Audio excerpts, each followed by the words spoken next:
Yes, and good morning again. It is a bit windy and it is a bit blustery, and it did rain last night, but virtually nothing.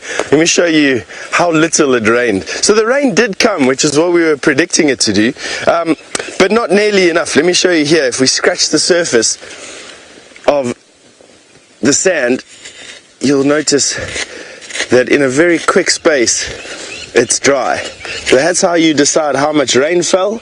Less than 1 millimeter of rain fell. You look at the wet sand on top of the soil. So less than 1 millimeter of rainfall, which is unfortunate, but it'll be enough for the grass rhizomes.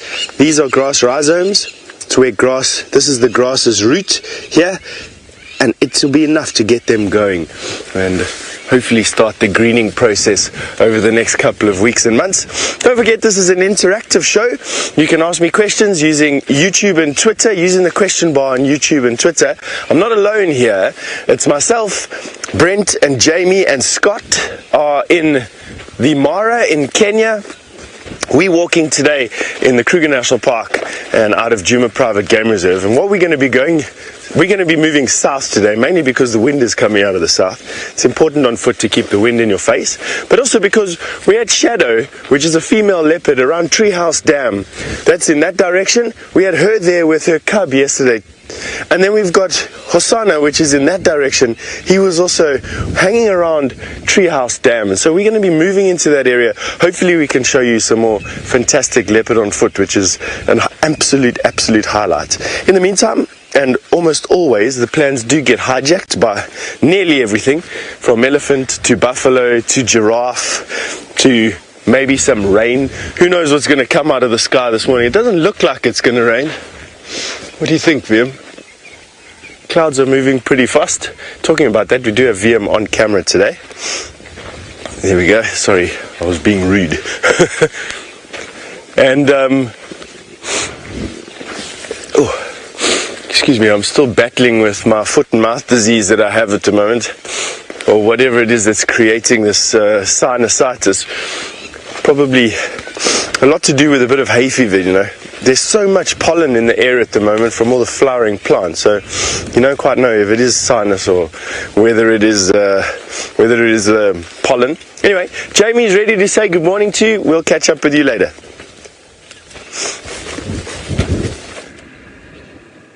I am ready to say good morning to you indeed. And there goes beautiful.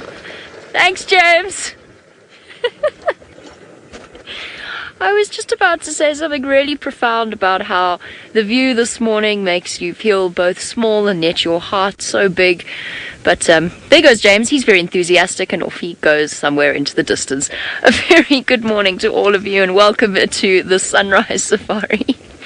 I wish you could have seen his face. It was hysterical.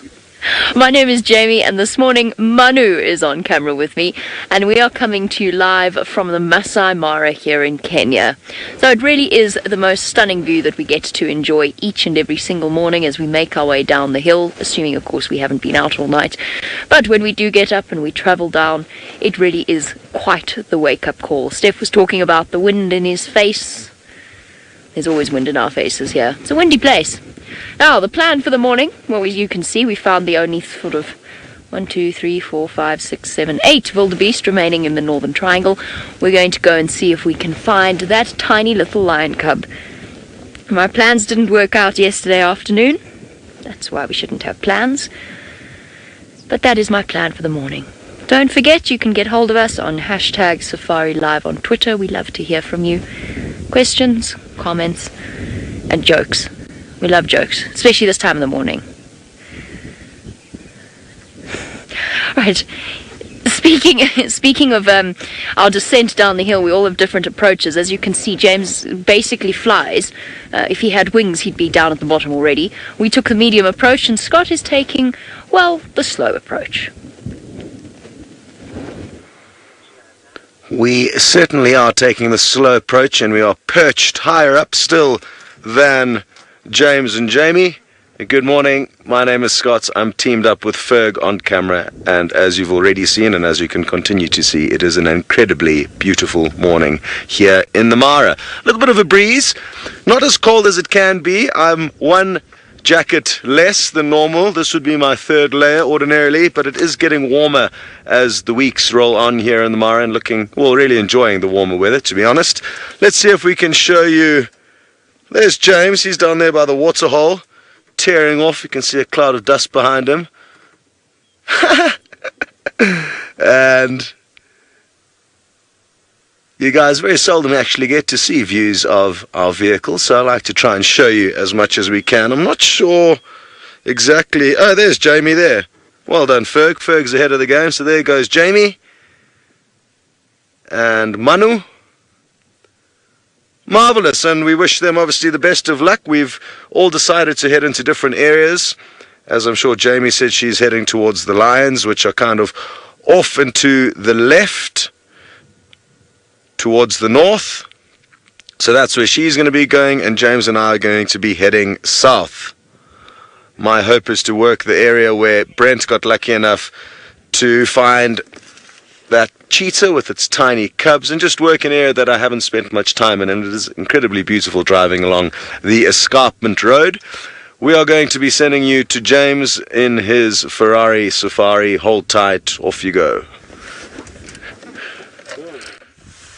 I think they're all being very unkind to me this morning. A Ferrari Safari afoot.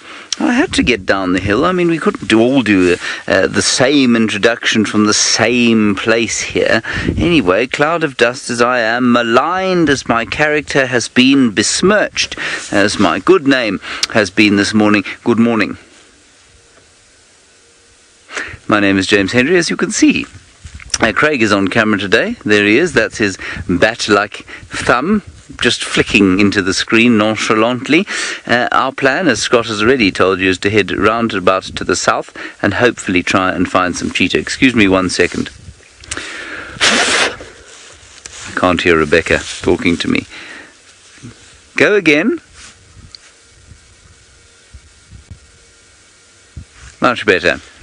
Now, she says bats don't have thumbs. That's precisely why I didn't hear what she was saying. Please continue to talk to us, as you always do. If you are a new viewer, hashtag Safari Live on Twitter is how you get hold of us. Otherwise, you can use the comment section in the chat, or the chat section of the YouTube broadcast, something like that. You'll figure it out. We'd love to have comments or questions as we go along our merry way. Apparently, we are going to head back across to Stefan Winterboer, who is on foot. He is on his way to Treehouse Dam via the drying plains of Djuma. No problem. Gas turbine. Yeah, gas turbine, yeah. It is cold today out here. It's about 19 degrees centigrade at the moment, and for a person who's used to heat at around about 30 degrees and 35 degrees, both VM and I are walking around here like arms to the sides, hand in our pockets, sort of hunched down, and I can only imagine that animals are doing a very similar thing today. Wind and animals and animal-free movement don't go well together. Rhino and elephant, they don't enjoy the movement that they see around them. It gives them a little bit of anxiety. Leopard and lion move around in it quite freely. I mean, I watched a leopard once run basically from impala herd to impala herd in the wind. So she knew exactly where the impala herds were, and she would run. So they definitely make use of these conditions without a doubt, and it's going to be interesting to see what sort of news the bush kicks up as the day progresses. The other safari teams around this particular area in the Sabi Sand have all started their safaris already, and they'll be starting to feed news through the network, so we'll be able to see what happened to the Nkahumas. The Nkahumas went to Buffelshoek yesterday. They spent the whole day there. Last night they were still there when we left.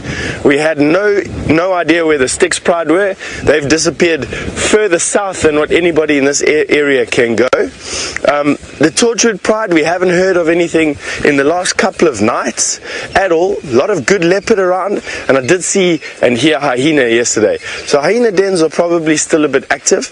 And don't forget that hyena dens are active in areas which do not have a lot of lion activity. Hyenas will move their dens when lions are stationary in a particular place.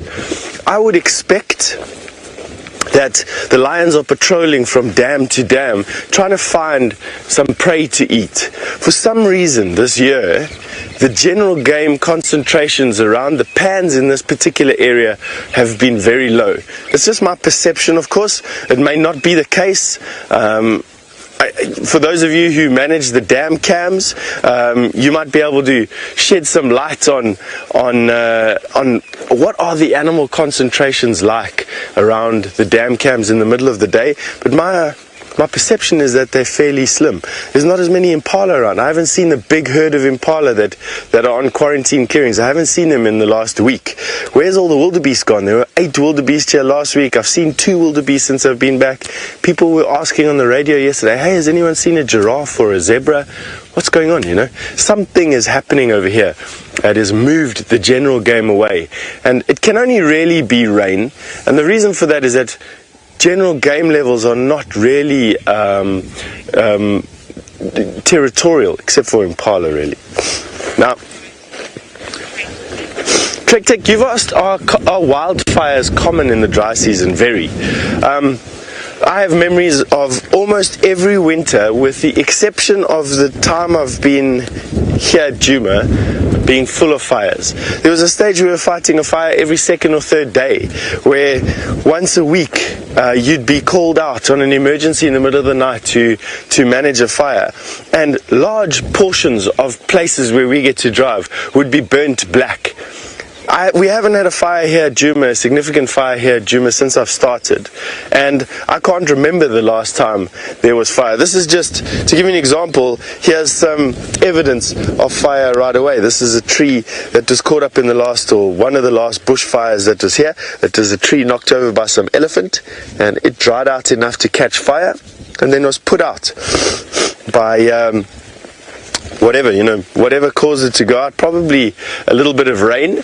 It's common over here to burn once the bush has received its first 20 millimeters of rain or so. So once the bush receives this much rain, fires are set.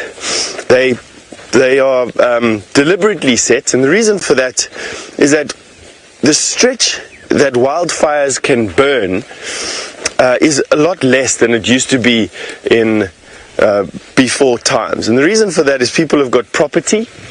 There are more roads around. The roads act as very efficient fire breaks, and people fight wildfires because they protect their property. And so wildfires haven't been able to spread as far and as wide as what they did in ancient times. And so the bush gets choked up by what they call moribund.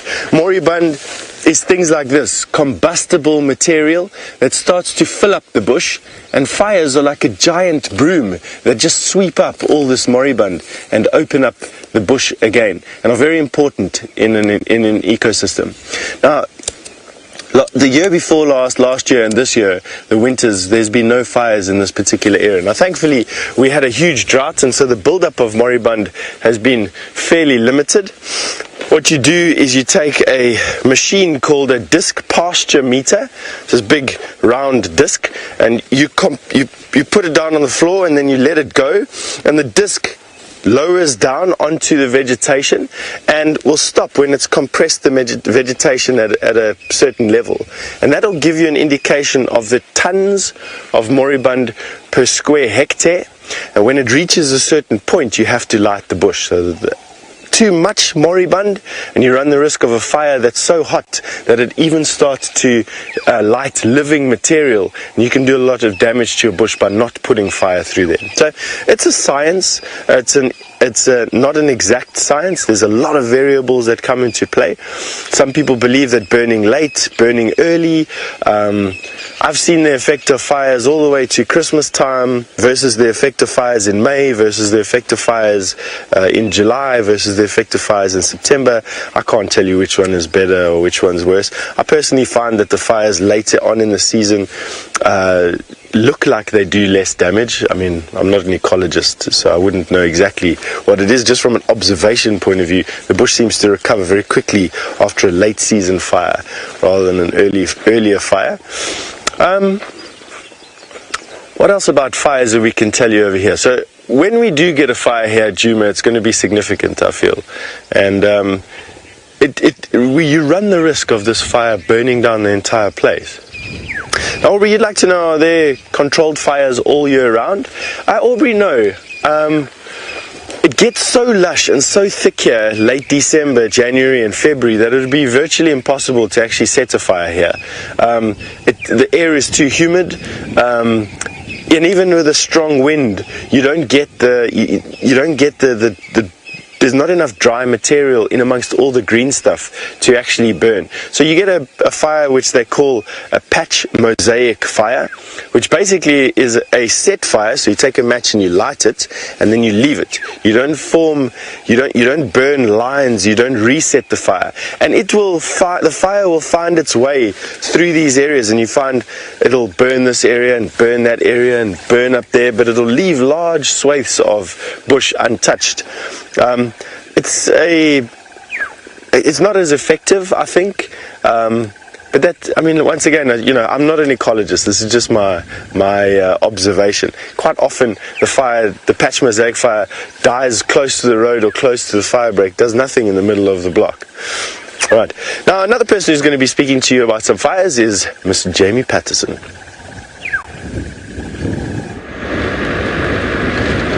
Indeed going to talk to you about fires, although I don't know exactly what the burning policy here in the Mara is. I'm sure that there is one, and I can imagine that when fires do happen in this particular area, particularly before the wildebeest move in and essentially chop the grasses right down.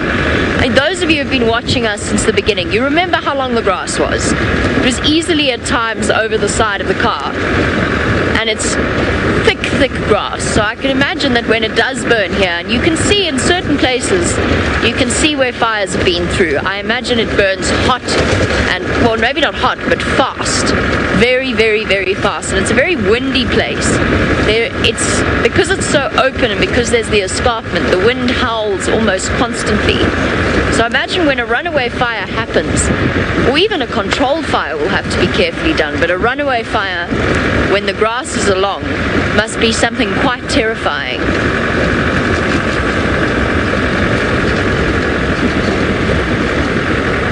One thing I've noticed here in answer to Oh Hi Bacon and Anna Marie's question, I want bacon. You want to know how often lightning strikes cause fires here. One thing I've noticed is that there's not often forked lightning, which of course is the ones that will be responsible for starting fires. I haven't seen that much here, but I haven't lived through the rainy season yet, so that might be a different story. But of course, when it rains in the rainy season, it's so wet that it probably doesn't start the fires. Whereas in Djuma and in the Lowveld, one of the scariest experiences I've ever had in my entire life was a runaway fire that was started thanks to lightning, because it came during the beginning of the wet season, but before the rain had properly soaked the ground, and everything was dry after the dry season, and a lightning strike caught a dead tree and set off this runaway fire. Flames were blowing over the top of our car. It was quite frightening. I would say fire has been one of the scariest things I've encountered out in the bush. Alright, speaking of lightning fast speeds, let's go and enjoy some lightning fast cubs. Here we are with a small section of the sausage tree pride. How do we know it's sausage tree pride? Well, you can see that pale little cub there. Little lioness, who's much paler than all the others. Two adult lionesses, and I think it's two males, only two male cubs now, one of whom seems to be playing, I kid you not, with a shoe. Where he got the shoe, I don't know. But if anyone's missing one in camp, well, hopefully he will return it, although I doubt that he will. Alright, they've moved off into some thickish bush. Let's just go around the corner and see if we can't get a little bit closer to them.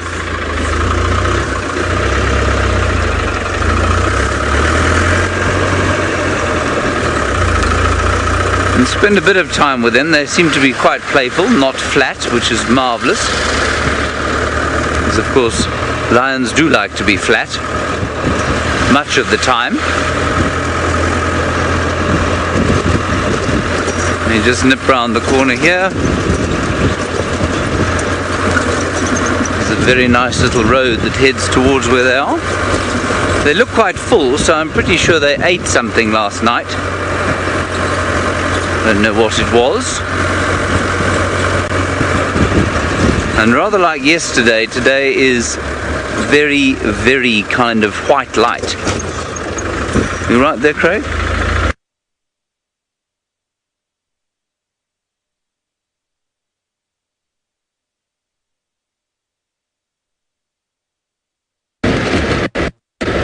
Oh dear, it's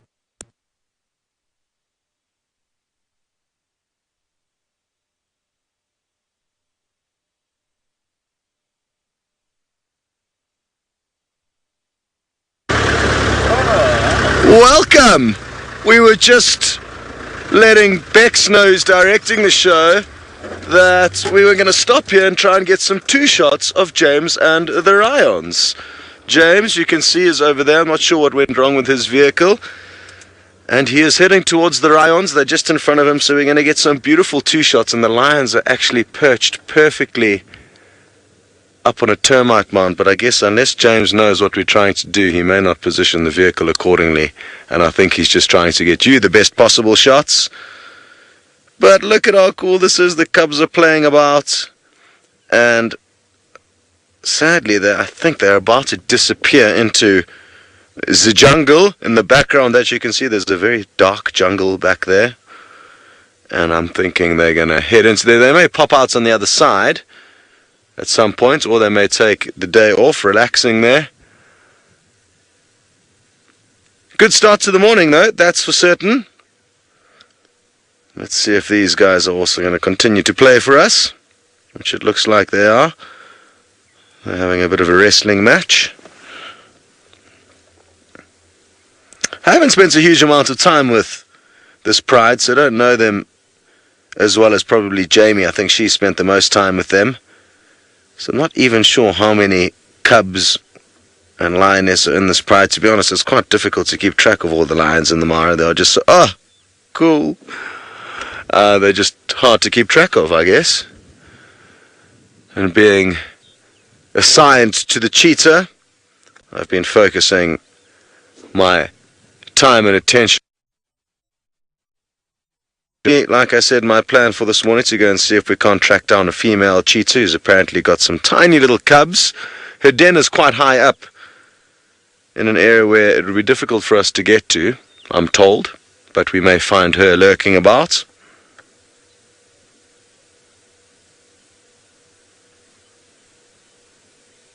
Beautiful. I'm told the questions are slow, and when the questions are slow, we go, because it means there's nothing interesting here for you. So,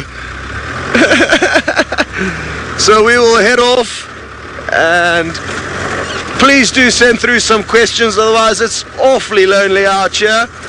And we're gonna, like I say, continue searching for our cheetah along the escarpment. That's the escarpment across to our right over there. So we're going to be traveling south along that, and we're going to be sending you back to James with the lions.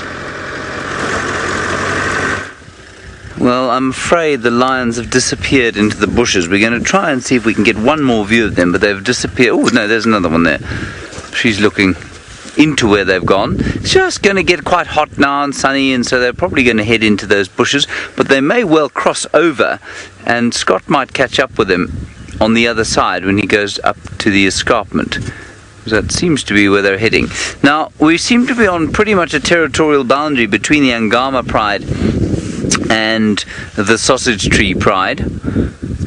And these guys don't spend an enormous amount of time here. They often will disappear back towards the escarpment from this position. But this drainage system here seems to be the boundary between the two prides. They could well be related, you know. In fact, they most likely are related. It's great having them playing here. Come two little males. We've got all 5 cubs here. 1, 2, 3, 4. I thought there were 5, you know. I can't keep up with the number of cubs and things and different characters we have. I think there are 4 actually, 3 males and the 1 female. In fact, not those bigger ones aren't even all male. All right, let's move up a little bit, see if we can get a bit closer to them.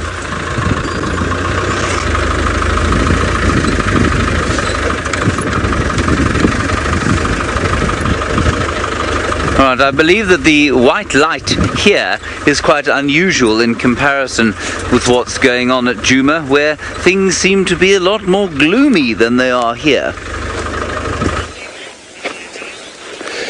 Look at this epic game path that we're busy walking on at the moment. It joins, I suppose it joins the pump house in Philemon's Dip with Treehouse Dam. And this time of the year, all the game paths are sort of very well used and sticking out. And that's exactly what's going on over here. It's nice to walk on. It's like an easy highway through the bush.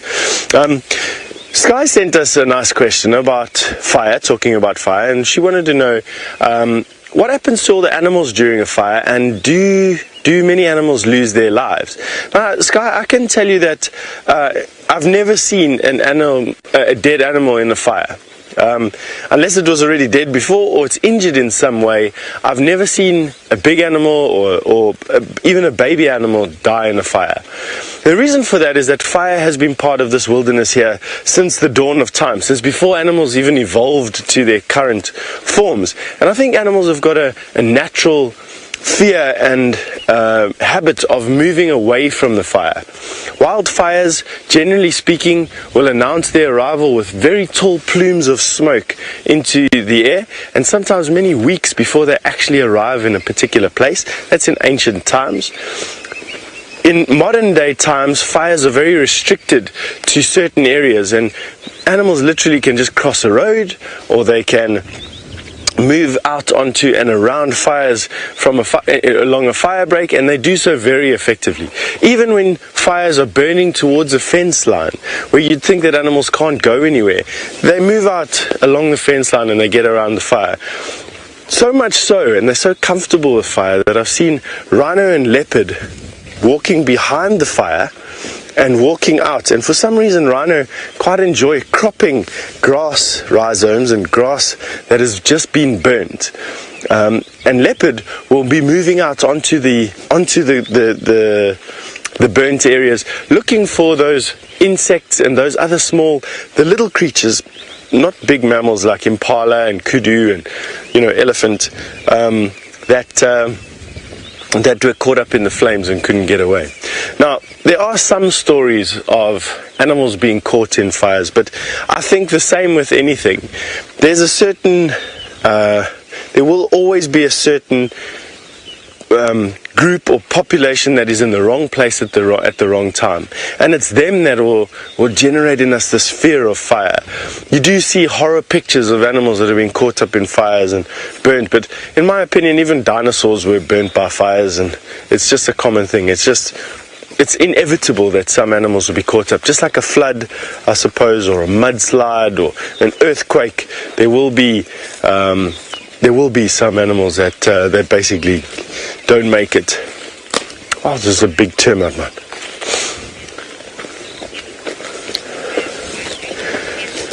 Now, ML, you want to know if lodge staff need to get involved with the firefighting? Absolutely, ML. There's no one else out here except for lodge staff. The closest fire engine from me right now is about, I suppose, 60 miles away. 60, 70 miles away, and then there's only 2 of them, whereas the closest water bowser with an engine on it is about 5 miles away from where we are. So definitely we all get involved in fires. It's become more sophisticated over the years. There's fire marshals and fire chiefs, and there's who knows what other protocols, and that's because people have lost their lives over the last few years. I've been here in the Sabi Sands now for about 2 decades, and about 30 to 40 people have lost their lives in just this area to fires. And so it's a proper danger, and it's because of that fire control and fire management has become such a sophisticated science. I mean, people are trained how to manage fires and manage people in fires. So yes, absolutely, we do help. Yes, it's sophisticated, and you know, we can expect to share fires with you over the next couple of winters, I promise. Now, this termite mound that VM is on is easily almost double my height. I'm going to stand over here and show you how tall you are above the ground there. That's a termite mound built by little animals this big, using wood that they've chewed up, saliva and mud. Incredible, hey? I mean, it's a feat of construction for those little creatures that equals man's attempts. Absolutely. All right, we're going to be sending you over to Scott, who's quite happy to announce that they made some fire-burnt pizzas last night for dinner in the Mara.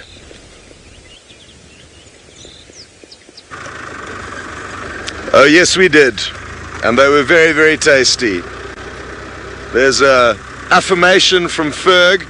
We had seriously gourmet pizzas last night, and it's definitely going to be planned into a weekly schedule now. Pizza nights, as Steph said, there was no shortcuts taken. They were wood fired in a very, very nice pizza oven. Pizza ovens I found along my wanderings cooking pizzas all over the world, that sometimes they work well and sometimes they don't. And this one we were using last night was a beautiful, beautiful machine. The chimney was kind of in the front, so the flames come, they hit the top of the pizza oven, and then they travel over. Let me do a side on. So if this is, no, if this was the pizza oven, looking at it side on, you make the fire at the back, the door's in the front over here, and what would happen is the fire's flames would get licked across the roof and then out the chimney over here, making the cheese golden brown and delicious, and all the other toppings. And the base was also nice and thin. We didn't have a thick base, because that would have meant we've eating too much carbs, and people like James don't like many carbs. Even the thin crust was a bit much for him, I'm told. But we had a very, very wonderful evening last night, and what you must also be prepared for is the possibility that Safari Live is going to start making pizzas across the world. We could start a pizza franchise. We're looking for funding. Eggsy, who a lot of you guys know, who does a lot of the editing, he's already agreed to fund the project. He hasn't said how much money he's willing to put down, but he's our first funder, and we're looking for more. So if you'd like to get involved in possibly the greatest pizza company of all time, Safari Pizza, let us know. We can think about, allowing you guys in on the franchise opportunities. For now, though, we'll just continue to make our tasty pizzas for ourselves while we practice, fine-tune the different recipes. There was lots of different recipes last night. We had about 10 pizzas in total, none of which were round, and that is the key to our pizza's success, is we don't want a perfectly round pizza. We want it to be irregular shaped. You see, like Ferg says, it's more organic that way. So it starts at the base, and then that organicness will then just continue up into all the toppings. So they were all different shaped pizzas, and they were mighty, mighty fun. There's a few vegetarians in camp, so a few were just veggie pizzas, and some had a mixture of meats, some had 2 or 3 meats on one pizza. That was Brent's favorite. But yeah, it was a good evening. So thank you to Rebecca, who is directing the show, who also directed that initiative last night. It made our bellies very happy. I was almost thinking of asking if we could have some more pizzas for breakfast. Okay, enough about pizzas, and back to James with the Lions. The lions indeed have just come through here. They don't eat much in the way of pizza, I don't think, which is why they look so healthy, of course. The pizzas were delicious, but I woke up today feeling as though I'd eaten a bag of flour. It wasn't a very comfortable feeling.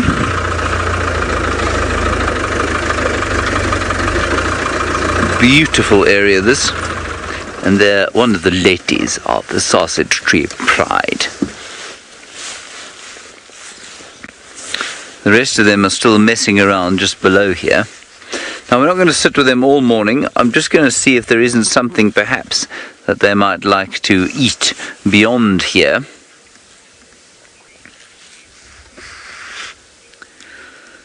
Nikki, you wondering if the lionesses will normally stay with the males if they don't have cubs? And the answer is an unequivocal no. Unequivocal, that's not a word. Unequivocal no. They don't like to stay with the males. That's because the males are leeches on their resources. They are scavengers. They will steal food from them, and often, in fact, when they're around the males or near the males, if the males are calling, they will keep a very low profile in order to stay away from them. The males don't provide anything for them other than, of course, the protection from other males. But it's more like a protection racket, really.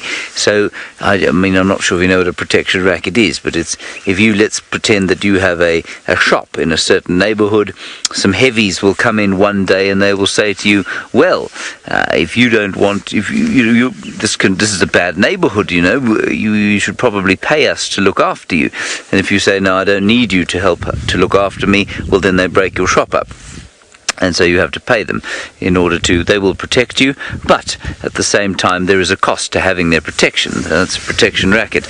And it's very much the same with the lions.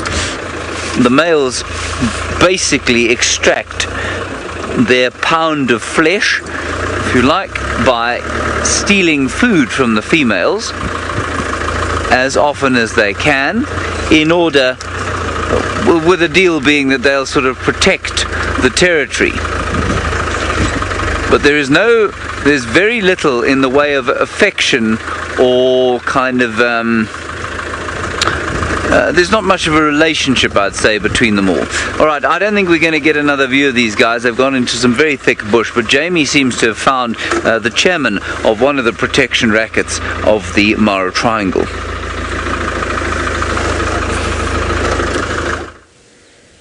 I found I had found two, actually, members of the Gentleman Protection Unit. That sounds bizarre. Anyway, there we go. Here he's popped out. One of our Chitwa males leading us straight back towards the lionesses, I'm sure. And I've just been chatting to Manu and saying, oh, these tracks are so beautifully fresh in the morning light and how exciting that is. And there we go. We've got one male. I promise you I saw two, Manu. Now I feel like I'm going mad. I saw two male lions. Anyway, let's go carry on forward because it's early still, and this is where we had the lions yesterday, and the den site is a bit further around.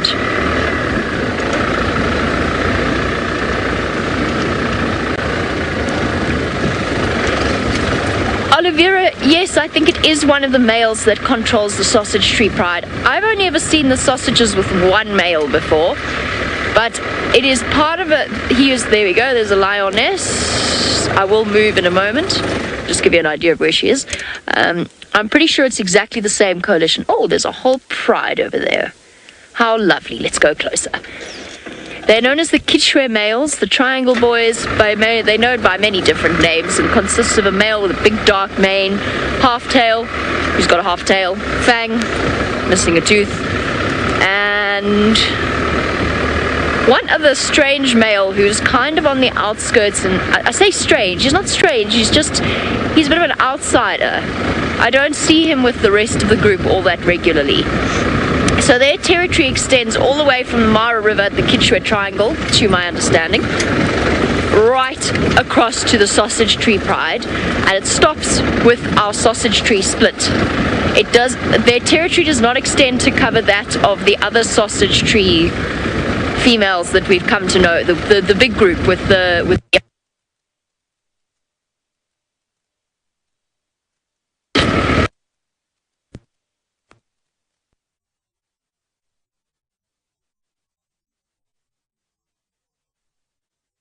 Righty, we've left the lions. I'm sorry about that crash cut.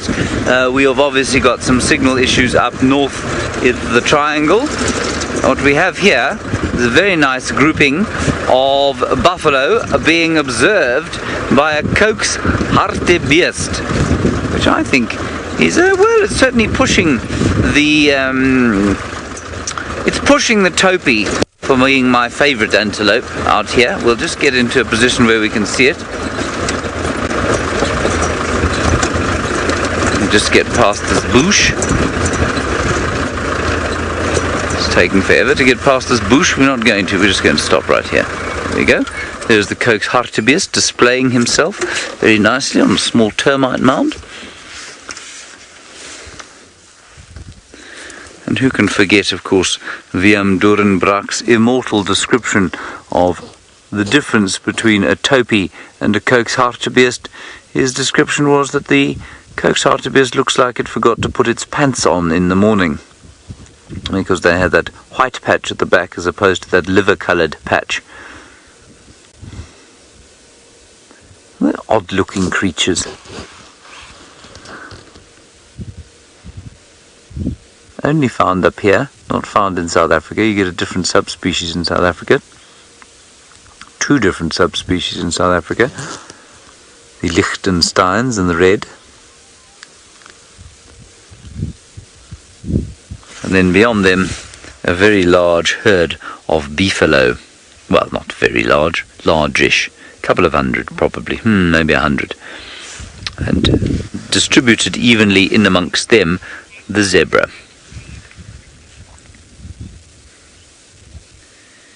There all the buffalo are. Okay, we're going to go back down South Africa now. Steph has managed to find himself probably some shelter from the miserable weather on a termite mound. Yeah, well done. You know, it's not every day that you get to see something unusual here. And what we're doing here is, I'm on top of a termite mound here, but this termite mound must be pretty old. And on this termite mound is a forest of trees, a veritable grove. And if you look around you, if Willem just swings the camera around you, you'll see how weird this is. It's sticking out like an island in a sea of quite patchy bush at the moment. And I just thought that it was remarkable. I wanted to share it with you. So the trees that I'm holding onto now are false marula trees. These are Lania schweinfurtii. And they do sometimes grow in groves, but in addition to that, we've got this giant old jackalberry here, and a guari and a zebrawood. This is a jackalberry tree, one of the taller of the trees, also called the African ebony because of the black bark that it gets. It's a nice seed. I don't really like the taste of it, but it's got like a mealy taste and it's quite fibrousy, the seed, but you can eat them. And then we've got, like I said, this zebrawood here. This is an old zebrawood, and to see live zebrawoods that are still growing, that are this size, is also a pretty rare sight. So you don't get very big zebrawoods out in the bush. The elephant absolutely loves them and trash them quite often, right down to root level. We've got this guari tree growing over here. A couple of them, another zebrawood there. It's just quite nice, I think, and it'll probably be hidden in summertime, which is why I haven't ever noticed this before. And it's an area that's quite close to Treehouse Dam. There's Treehouse Dam there.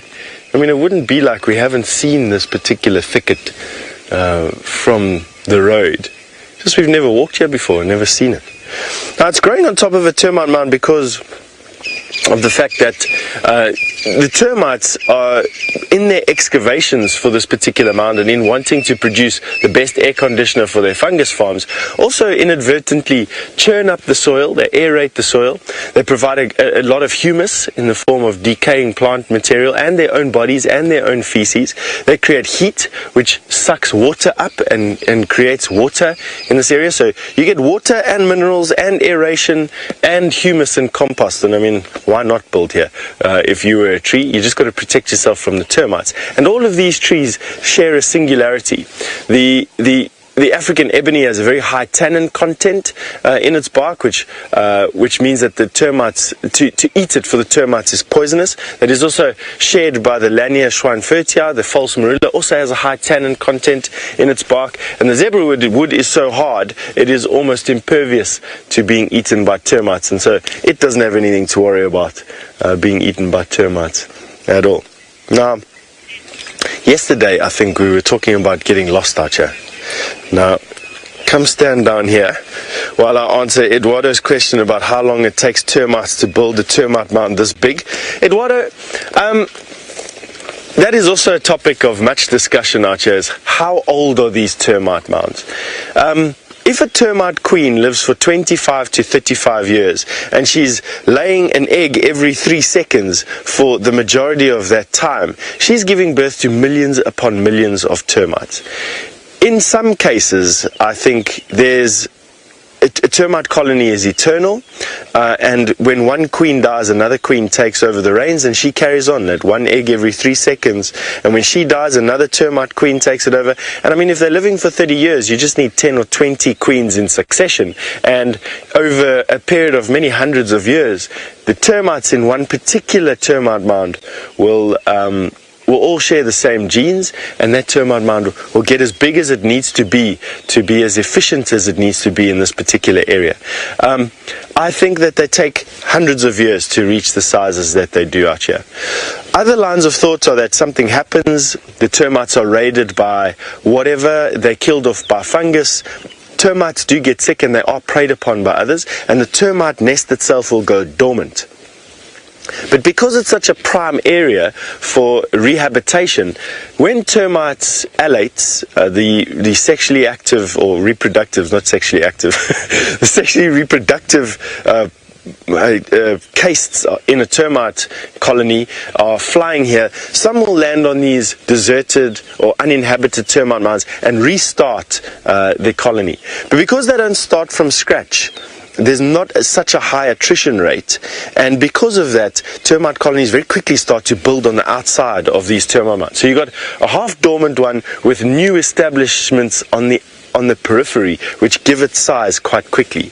And also, over the period of many hundreds of years, the fact that they're growing in these shells on the outside also grow the termite mound exponentially.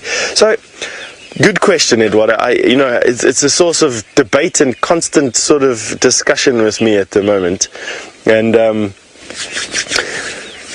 and so yeah, we'll carry on.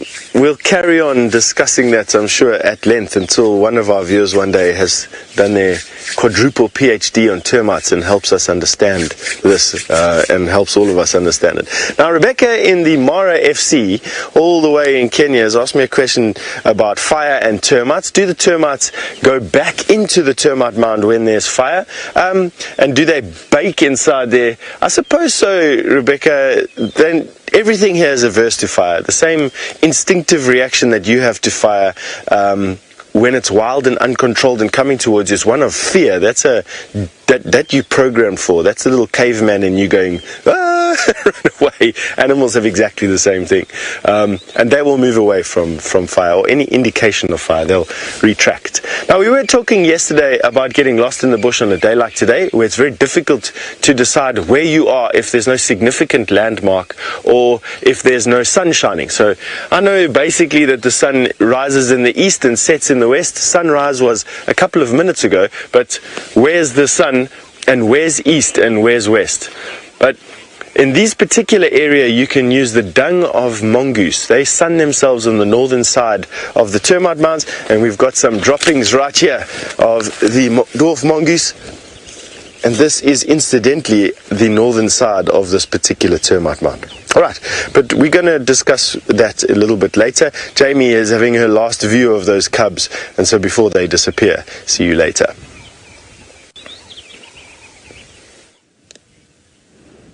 What cubs?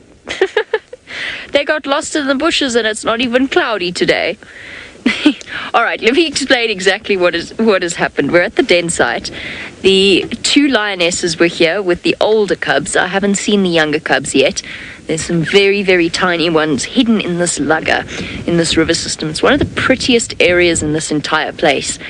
The males came in, stuck their heads out, and the females took absolute exception to their presence, jumped up and chased them away.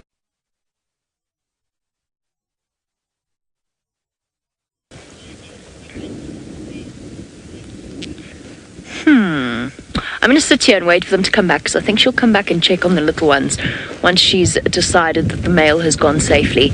The reason that this is happening is because these particular cubs are so very tiny. So I don't think that these males are strangers. I recognize them. They're the dominant males of this area. But any kind of a male is potential danger to a lioness's cubs. And she's very, very protective of them when they are that small. So I didn't do it. You want to know if a lioness will protect or try to protect her cubs against a male when there's a territorial takeover and the males are going to go and kill the cubs. The answer is yes, she will do her utmost. She will fight sometimes to the death. It's not uncommon for lionesses to be killed during that whole process. The whole pride will try and defend those cubs. And if you watch some of the footage that we've actually filmed, even just with the males, the Birmingham boys on Djuma, and the Nkahuma lionesses going for them, when they get irritated, they will tackle those males. But unfortunately, they're that much smaller and they're not nearly as strong. And ultimately, it never really succeeds. The only chance that lioness has of keeping those little ones safe is to get up and take them and run. And she's just got to keep running. Don't keep running. Come back. Please. I'm too scared to reposition as well because our signal's a little bit funny in this area. We found ourselves a nice gap.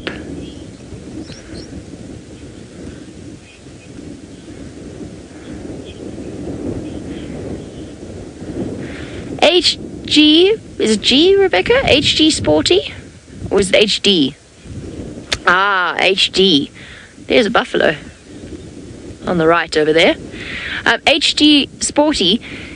The survival rate of lion cubs is higher than those of cheetah cubs, than the survival rate of cheetah cubs.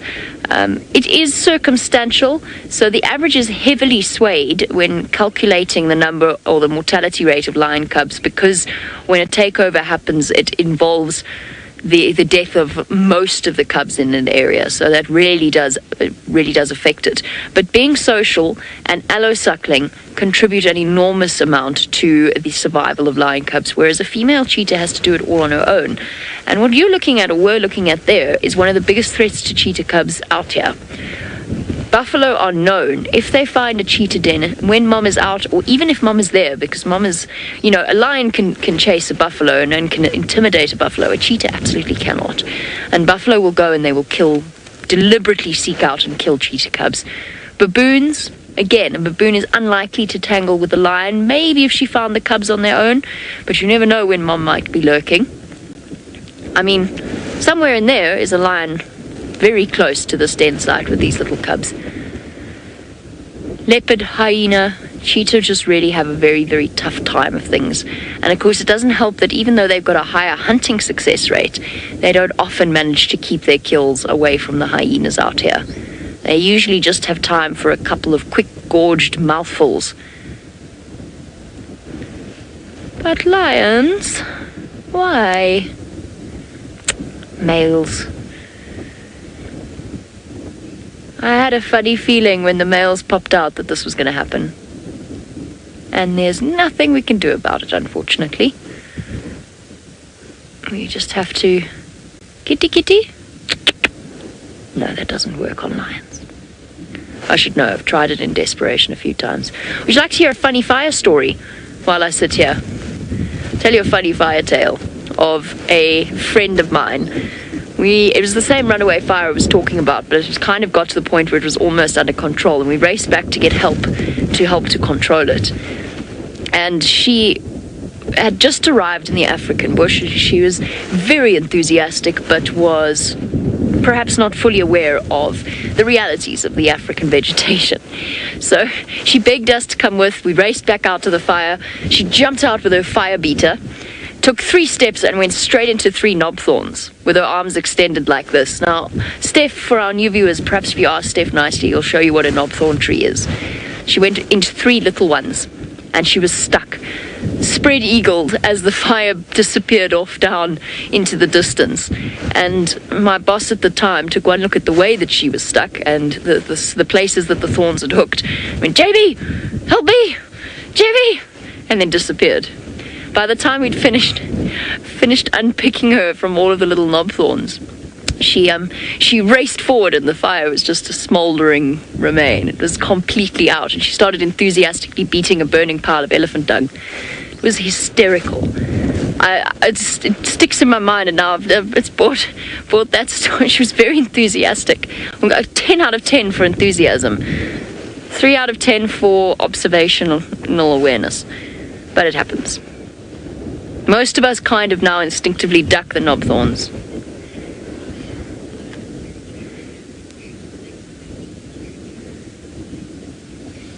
Rebecca, in Final Control, has a question about fires and lions while we wait patiently for our lions to re-emerge in the desperate hope that they do. Rebecca, yes, lions will stay in the same territory because even if they have to move because a fire's blown through their territory, and they run away, as soon as it only takes a couple of days for the grass to start getting green. Animals love that. Wildebeest, rhino, especially rhino, love burnt areas, and the grass recovers and the plants recover very, very quickly. So you usually find that there's actually an abundance of life shortly afterwards. So the lions will take refuge, and it's pretty common to see. I've actually tracked lions through ash, which is quite an amazing experience because you can see so clearly where they've walked. I could see really clearly where they walked as well. They're not walking back. I'm just really hoping this lion... I don't want to leave because I really want this lioness to come back and get the little cub out. I've been here for 2 days. These little cubs are still here. Come back to me. You can't still be chasing the boys away. I'm sure they've got the message.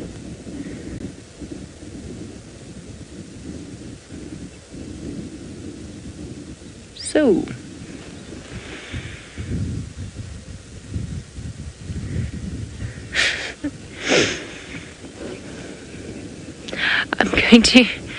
I'm going to try and go, just drive a little loop around here just to see if there's a place where we can see them. While we do, on our fruitless search for the lions, I wonder whether Scott's search for cheetah is going any better.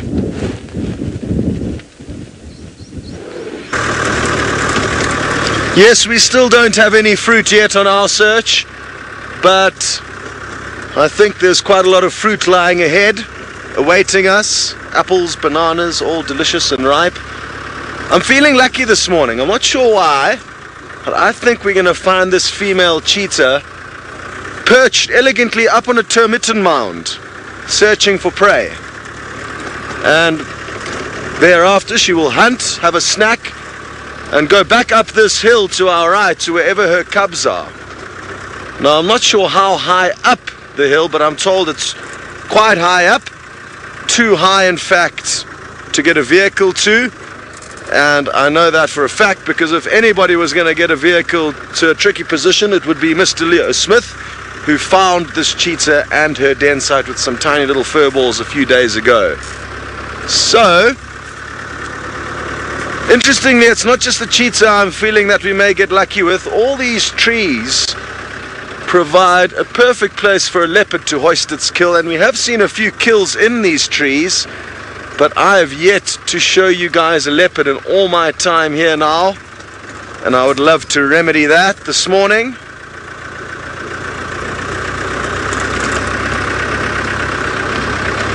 Such vastly different scenery to what I'm used to across on the other side of the river, where Craig and I spent 3 nights up until yesterday evening.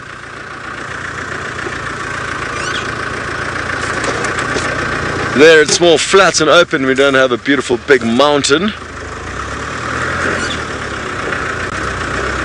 So it seems like fires have been high up on the discussion point today, or list of discussions had. And in my first few years of working in the safari industry, I was exposed to an abnormally high amount of fires. In the Sabi Sands, we had 2 massive fires there, both of which nearly burnt down camps, but thankfully all the camps joined forces and created fairly effective firefighting teams.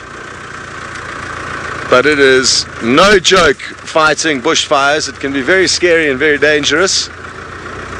And then also one fire up in the Kruger National Park on a concession I was working up there called the Nwanetsi concession. Very, very beautiful area along the Mozambican border.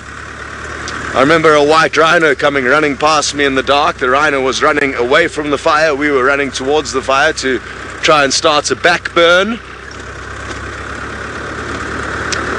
And if any of you are unaware of what a back burn is, best I explain to you now. So, if the fire was approaching this road from our left towards us, what you would do is you would start the fire on the left-hand side, just on the edge of the road over here, and you'd be standing by to beat it so that it doesn't jump across. So the fire's moving in this direction, which means the wind would be blowing it from left to right. So you start a fire into the wind and you slowly coax the fire and pull the fire forward so that where the two fires meet, they then die. Obviously the risk is if it's very windy where you start a back burn, if you don't do it properly, it could jump and then you've just started another fire ahead of the fire that's already coming. So it can backfire, a back burn can backfire, creating more fire. But if you get it right, it works well. Good, well, we are just about as far away from the Mara River as we could be. Let me show you where exactly it is in relation to us here before we send you off towards that belt of big green trees. That is where James is perusing, and you will be joining him now. We are sitting indeed in amongst, well, at a small gap in between the big green trees, the big band of big green trees. I'm not going to try and continue to talk about big bands of green trees because I'm getting myself all tongue-tied. There's a crocodile, and yesterday this crossing, the cul-de-sac crossing, was the scene of, well, what shall we say, a massacre, if you like, of Thompson's gazelle. Apparently 5 of them were whacked in quick succession by these crocodiles here. And so we came to see if there wasn't some more Thompson's gazelle crossing action here. Doesn't seem to be at this stage, but we're going to go to all the northern crossings and see if there isn't a little massing of Tommies, because it is quite fascinating to watch them try and cross the river. And unfortunately, it also happened so fast. We recorded it on our river camera, but we were not able to sort of broadcast it. But we'll put a highlight up on social media at some stage and you'll be able to see it, because it is astonishing, especially when you see the speed that crocodiles are able to move in the water, like little speedboats. Craig, there's also a small one.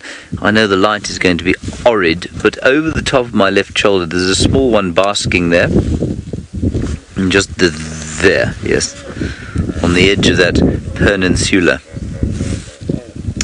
There we are. Little crocodilo. Now that crocodilo will be largely a fish eater at this stage of its existence, moving on to smaller mammals and perhaps the odd bit of rotting flesh that it can find under the surface of the water. But it's done pretty well to get to that size. Remember, they give birth to they don't give birth, but they have many, many eggs. I think more than 100 in each clutch, and so few of them will actually make it to adulthood, so that chap's done very well. Riti, while we look at this seemingly very well-used crossing, you say, is it the main crossing during the migration season? Riti, there's no real main crossing. There are some that are more frequently used than others. This isn't actually one of them. What we call the main crossings are just a little bit further along the river from here. But, the wildebeest will cross at a lot of different places during the course of the migration season. And, this is one of the major crossings that they use, but I don't know that you can ever describe one as, the main crossing, although we do have one that we call main crossing. Okay, so we're going to head along the river like that and go along to all the other crossings and see if we can't find a massing of Thomson's gazelles and see if there are crocodiles waiting for them. Before we do that, we just have some buffalo over there, some bulls. I was saying a little earlier that I'd like to be a buffalo here rather than at Djuma, because of course the lions don't seem to specialize in buffalo over here. But we did see a couple of buffalo carcasses the other side of the river around about the Black Rock Pride, and there are only 3 lionesses in that pride, and so clearly they are not, it's not beneath them, or it's not above them to kill buffalo on their own. Some hyena calling the other side of the river, up towards the Paradise Plains. Alrighty, let's carry on from here. Steph apparently has got a tree that will help you if you have got a little bit in the way of toothache. He'll tell you about that and probably a number of other interesting things.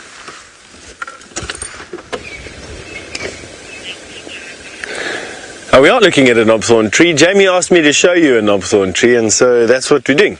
So this is a young acacia or Vachellia nigrescens, the knobthorn acacia or knobthorn Vachellia, as they're now called. And it gets its name from these protuberances that grow on its bark that you can then that have a thorn on it. So if you follow my finger up the branch all the way here, you'll notice that there's one of these knobs with a thorn on it. It's a very distinctive feature of this particular tree.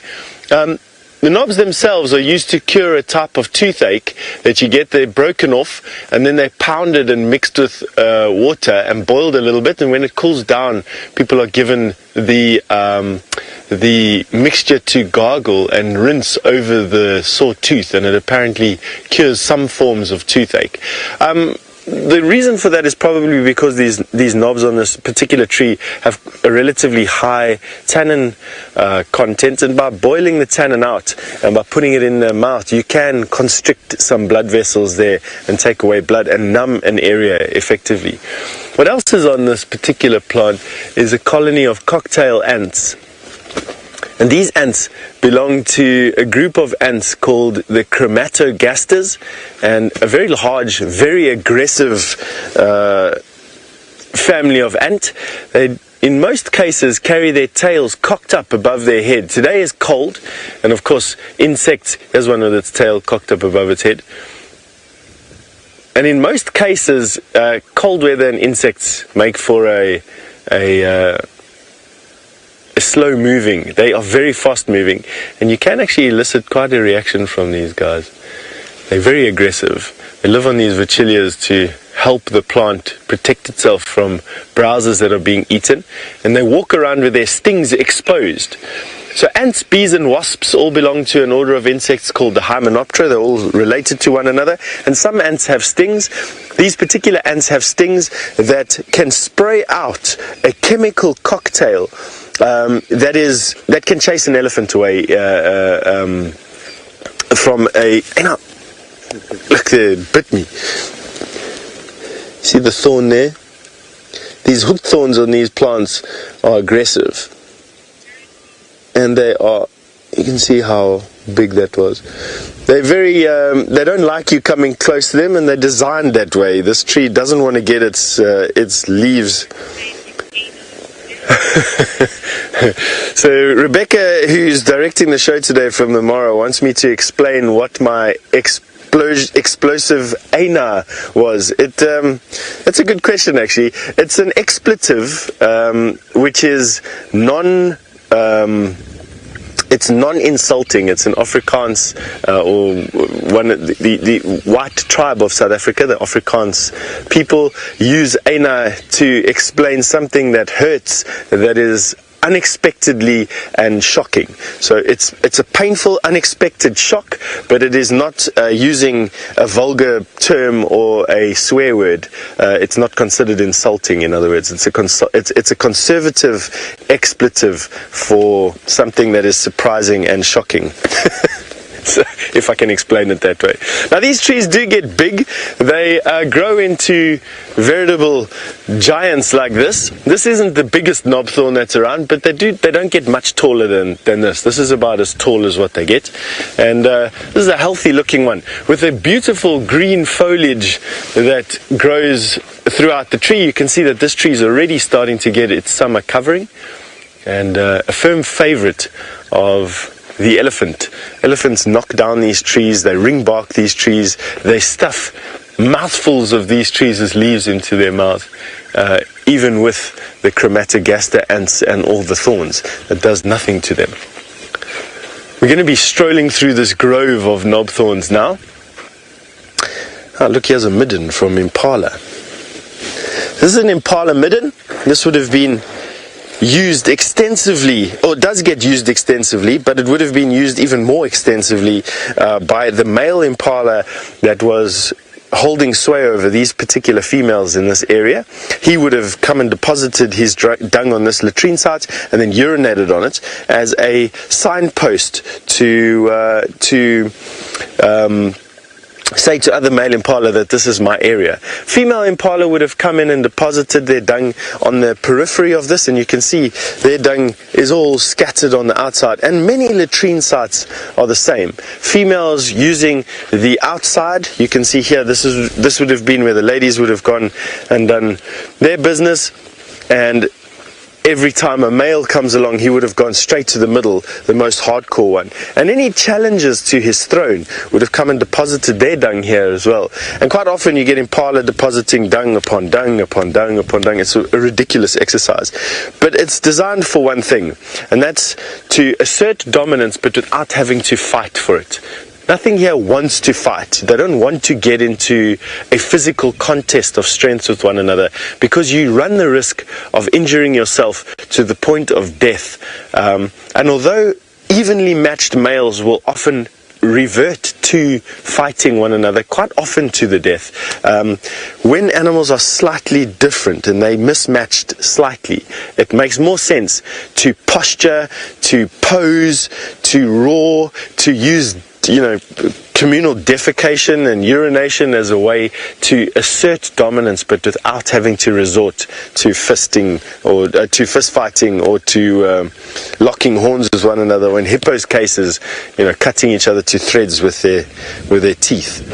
Let's go and have a look at this knobthorn and see what else we can find interesting on it.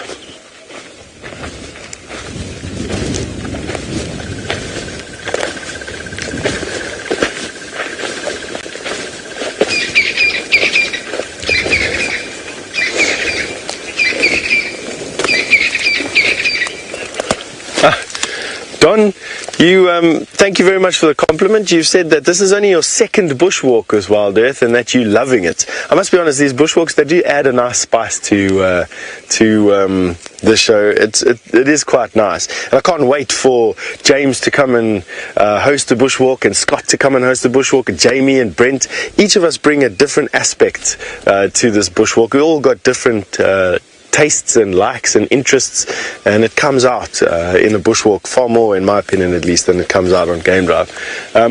So this is where an elephant would have tusked into the tree, put their tusk into the tree and leave it off a piece of bark, and then using their tusk and their trunk, they would pull the bark off and stuff this very red juicy bark into their mouths. This is the inner bark. They wouldn't have eaten the outer bark. They stripped that off, and you can see the evidence of that lying at the base of the tree, where the tough outer bark is then discarded and they then eat the inner bark. And you can just see the testimony of elephant in this area. Just have a look at all the dung lying around over here, all the elephant droppings. That they'd come into this thicket of knobthorns and end up eating it. Is it destructive to the tree? Absolutely.